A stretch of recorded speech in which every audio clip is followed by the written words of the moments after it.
So once you've installed SOLIDWORKS, the next step is to launch the software and activate it. This will tell the SOLIDWORKS activation server which computer is using the license.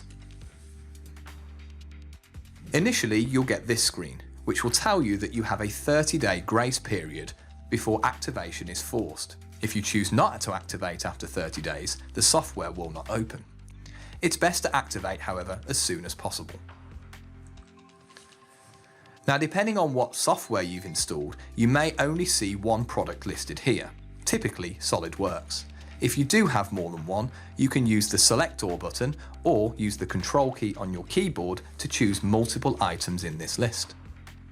Most people will have an internet connection on their machine, so it's encouraged that they use the automatically over the internet option.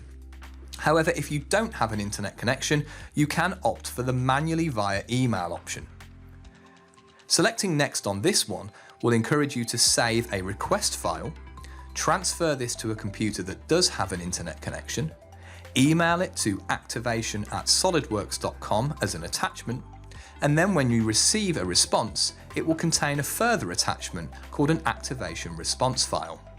That file needs to be copied back to the computer running SOLIDWORKS and then opened using the button on screen. However, as said, the vast majority of customers will use the first option, automatically over the internet. Selecting Next on this will connect to the SOLIDWORKS activation server, and within just a few seconds you should get a response telling you the full activation has been successful, and it will give you the maintenance expiry date. This is where your support contract is set to. Depending on whether you have a term or rental license or a perpetual license, you may also have an activation expiry as well. Once it's finished, SOLIDWORKS will begin to launch as normal. And that's it. It's all ready to go.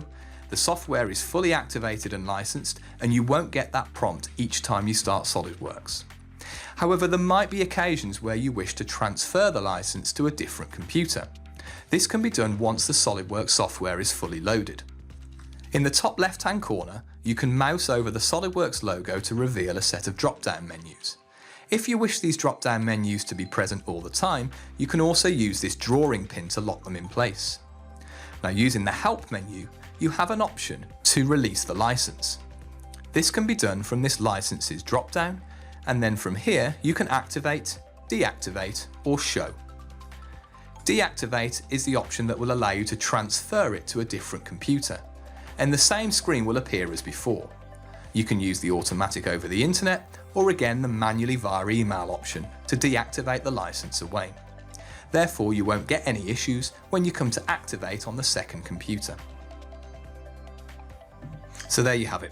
That's the activation process complete. Just as a reminder, you only need to do that activation when you first load SOLIDWORKS after install. You might also need to do it when you upgrade SOLIDWORKS to the next major version, for example 2020 to 2021. If you are changing between two different computers, you may also wish to consult online documentation for SOLIDWORKS online licensing. That's beyond the scope of this video, but if you want any more details, please don't hesitate to contact our support team.